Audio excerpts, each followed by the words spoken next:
It is now my privilege to introduce Tex Tourais, who was selected by the class of 2015 as their commencement ceremony speaker, faculty speaker.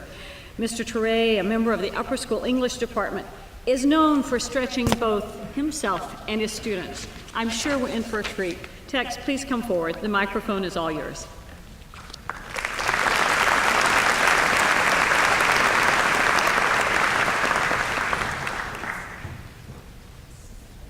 I've asked for a little help from one of my soon-to-be former advisees. Kate? One of these mornings won't be very long. You will look for me and I'll be gone.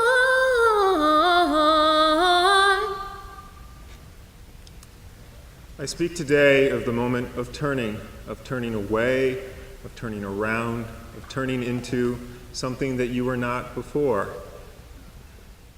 Moby produced a version of the song that Kate just sang, and in his version, those lines constitute the entirety of the lyrical content. This is a song that recognizes that one of these mornings you will look for me and I'll be gone is the story of our lives, the entirety of it. Always there are these leavings.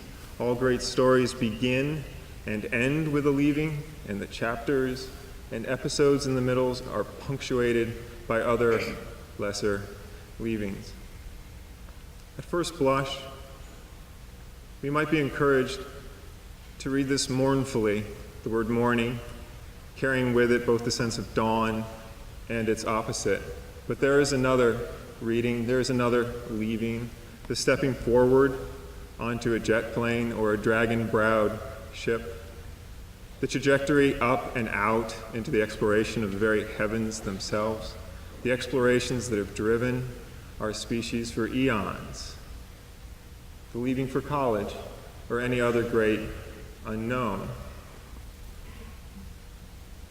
A leaving that does not threaten or condemn those left behind, but is an act of gratitude for the friends and family and teachers who have nurtured the character and confidence to leave and to leave behind that which you were. I remember quite clearly what I once was when 4 high school friends and myself, during a Hamlet study session, for the first time connected the dots between Hamlet's to be or not to being and Sisyphus's rolling of the boulder eternally up the hill, a starting point for the trajectory of where I am now. And I also remember there's a little spot right above the hip, the little kind of meaty, fleshy part that you hold when you're walking with someone you love. And I remember quite clearly, and without any effort at all, exactly what that felt like on my high school girlfriend, though she is gone to me now, and gone too is the boy who loved her. And the first step towards love is exploration, and the second is encounter. And you should explore much and encounter much and love much, and fear is the antithesis of that. You cannot fear that, so we will fear it for you. We will fear that it will not love you back, and we will fear that you are not coming back to us unchanged. Because as surely as that girl with the hip and the boy who loved her is gone, you too will be gone.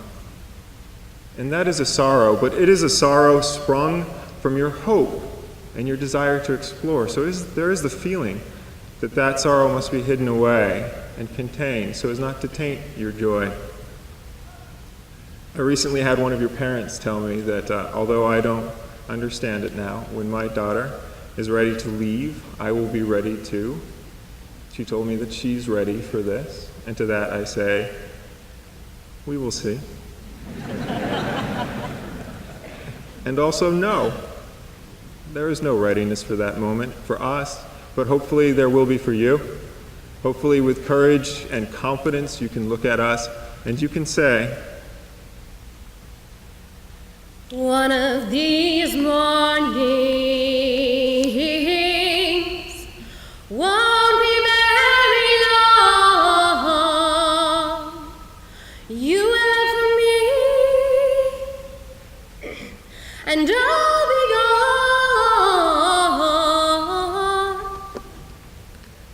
That daughter, Elise, started in JK at MICDS just this year.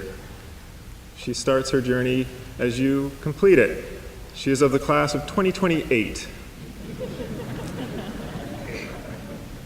And in 13 years, when 2028 rolls around, it will be for me one of those mornings. And I hope that I will have the wherewithal to look her in her eye and articulate clearly exactly what her presence has meant to me, and that her absence will only increase that significance, but I won't. There is no way to live through and in that moment and control it. No family member, and I'm defining family very loosely here, not 1 in 1,000, will feel that they have said what they needed to say, struck the right note. So, I would like to now say to you, for your parents and families, what I would say to her, but won't be able to. I will now note that your parents and families have not asked me to speak for them, but neither have they asked me not to speak for them. An oversight that multiple members of the MICDS faculty did not make this week. So here we go. Last night, while you were sleeping, we stole the moon. We packed it up and we hid it away. And we replaced it with our love for you, so that when you see the moon, you will know that is our love. And when you don't see the moon, you will know that it is still there, just outshone by other flashier loves, because our love is not the sun. Other loves will now rise and set in your life, and that is as it should be, and it will shine upon you with the gaudy light of day. But our love is reserved for the darker spaces and places built to be ignored until it is needed. And you can walk away from us, and when you do, you can turn around. But understand what you will see, because when you go, we will go crazy. Our worlds shifting and splintering, not to fill the void left by your absence, but to consecrate it and to make space for the person who will return to us, and that we are very excited to meet. And she will turn from me, and I intend to cry like a baby.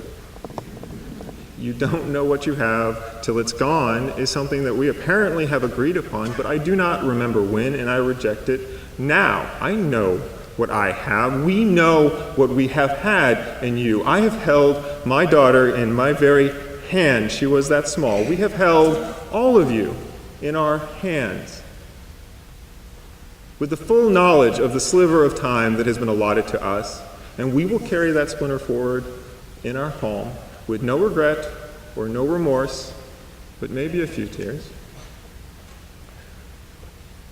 And we never cry anymore, in public or in private, without apologizing.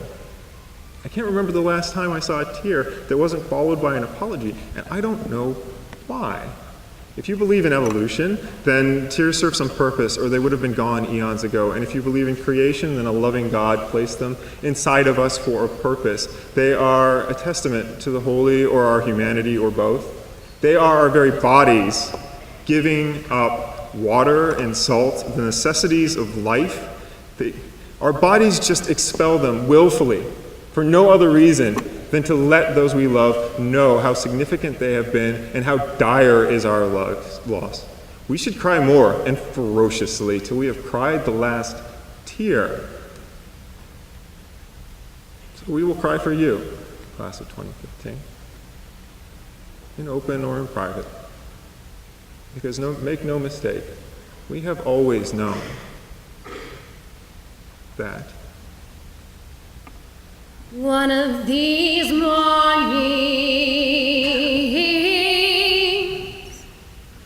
won't be very long. You will look for